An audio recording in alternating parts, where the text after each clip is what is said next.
Sunday वाले दिन 5 बजे शाम को बच्ची गायब हो जाती है। 3 दिन बाद बच्ची की सर बॉडी जो है ना वो नाला डेक से बरामद हो जाती है। इसके जो चेहरे के सार थे ना, इसके माथे का जो पसीना है वो ही खुशक नहीं था हो रहा। सबसे बड़ा प्रूफ इसने खुद दे दिया। इसने रऊफ़ को पैगाम भिजवाया, मुझे ख्वाब आई है। ख्वाब में मुझे एक बाबा आया सफ़ेद दाढ़ी वाला। उसने कहा जी आप कहीं और ना ढूंढो, आप बच्ची को जाकर ना डेक में, नाला डेक में ढूंढो। फिर रात को उन्होंने इन्वेस्टिगेट किया। इन्वेस्टिगेट करके उन्होंने इसे मारा भी नहीं, कुछ भी नहीं पूछा और ये मान गया। ये इसने सारा जो प्रोसीजर है वो 40-50 मिनट में किया। अगर इसे जिंदा छोड़ा जाता तो कल ये फिर ऐसी हरकत करता। 3 दिन हमारे गांव में बहुत खौफ की फजा रही है। जब बच्ची मिली है, हमारे छोटे छोटे बच्चे घबराए थे। कोई बच्चा खेलने बाहर नहीं था निकलता, कोई बच्चा स्कूल नहीं था जाता।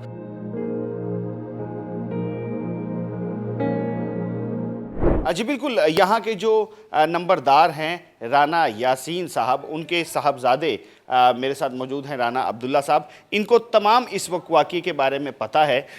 सर ये बताएं, ये वाक़या पेश कैसे आया और इस वाक़ये की तहकीकात कैसे की गई, और ये मुलजिम जो है अब वो सफ़ाक जो हम इसका ताया था वो अपने अंजाम को पहुँच चुका है, क्या कहेंगे?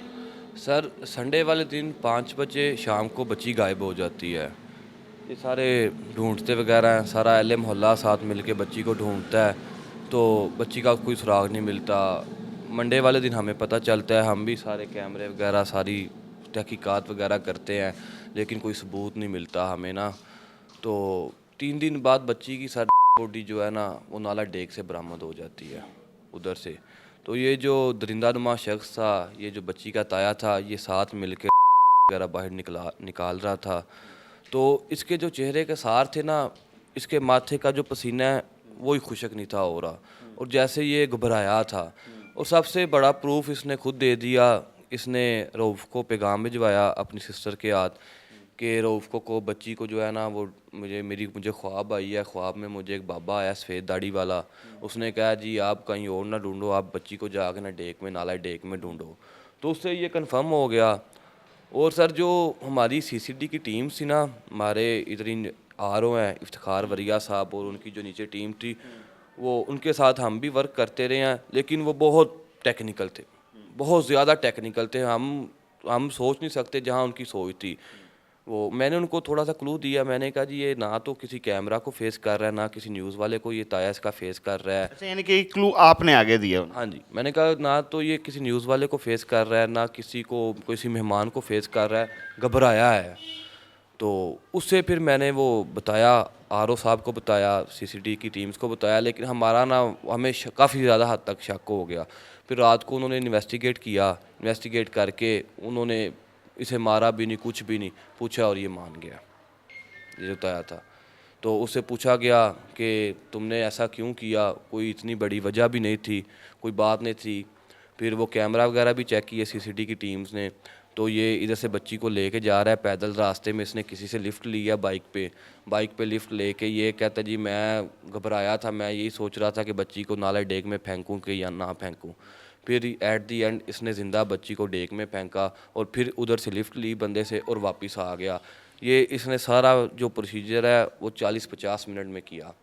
तो किसी को इसकी तरफ शक भी नहीं था जा रहा, लेकिन जो हमारे इदारे हैं उन्होंने बहुत कापरेट किया है। सीसीडी ने हमारे साथ बहुत बहुत कापरेट किया है। ये बताएं कि जब ये मान गया है तो सीसीडी ने इसको अदालत लेके जाने की बजाय और इसके साथ ये हो गया काम के, और बनता भी यही था। इबरत ऐसे ही हासिल की जाती है, और ऐसे दरिंदों को बल्कि ऐसे नहीं, चौक में खड़ा करके और लोगों के सामने इबरत का निशान बनाना चाहिए। इसने कोई हरकत की जिसकी वजह से ये मारा गया?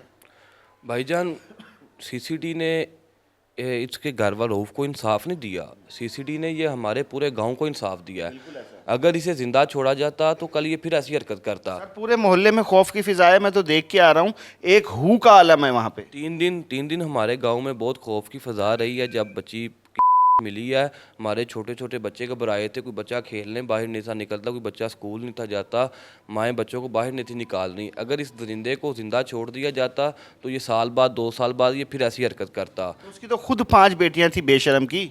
वो कहता था जी कि मुझे साया है, मुझे साया है। तो वो इन्वेस्टिगेशन ऑफिसर ने कहा तुम्हें अपनी 5 बेटियां नहीं नज़र आई, तुम्हें अपनी बीवी नहीं नज़र आई, तुम्हें इस मासूम की बच्ची नज़र आई जिसको तुमने जाकर जिंदा डेग में फेंक दिया। नाज़रीन, हैरानगी की बात यह है, ऐसे बेशरम इंसान, हालांकि ये अब ऊपर चला गया, इसका फैसला ऊपर ही होगा। कहते हैं कि मरे हुए इंसान के बारे में कोई गलत जुमला नहीं बोला जाता, लेकिन अफसोस का मुकाम आप देखें कि ये बंदा मर के भी चैन नहीं पा सकेगा। बद्दुआएं इसका वहां पे भी पीछा करती रहेंगी। इसकी वो बेटियां कि जो खुद 5-5 घर में बैठी हैं, उनका फ्यूचर क्या है, उनका फ्यूचर क्या नजर आएगा? खुदारा होश के नाखून लीजिए। अपनी चपकलिश और अपनी रंजिशों के बदले में अपने पीछे वालों को ना कम से कम आप लोग रोलें। ये मलून अपने अंजाम को पहुंच चुका है और मोहल्ले में बहुत खौफ की फिजा है। अल्लाह पाक उस बच्ची के वालिदैन को सब्र जमील अता करे और सीसीडी वालों के लिए एक एप्रिसिएशन ज़रूर बनती है, उनको कमेंट में ज़रूर अप्रिशिएट कीजिएगा।